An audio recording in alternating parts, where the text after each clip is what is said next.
نہ پیسے ہیں نہ سیکیورٹی ہے نہ پیسے ہیں، کیسے الیکشن کروائیں؟ دہشت گردی کی صورتحال بھی ہے، یہ جو توجیہ ہے اس پر آپ ذرا کامنٹ کریں۔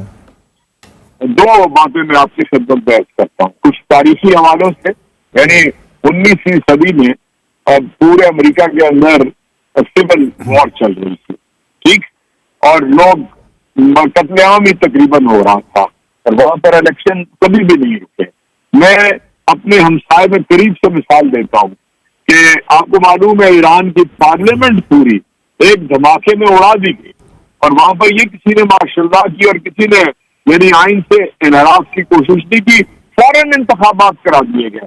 تازہ ترین یہ ہے کہ ترکی کے اندر ایک ایسا جان لیوا وہ زلزلہ آیا ہے کہ جس میں کوئی 30-35 ہزار سے بھی زیادہ لوگ رغمۂ اجل بن گئے ہیں، لیکن وہاں پر یہ کہا گیا ہے طیب اردوغان سے کہ انہوں نے کہا کہ مئی میں ہونے والے انتخابات سے انحراف نہیں ہوگا، انتخابات ہوگا، زندہ قومیں اور زندہ معاشرے اپنی لیڈرشپ کو لوگوں کے فیصلے کے مطابق کرتے ہیں۔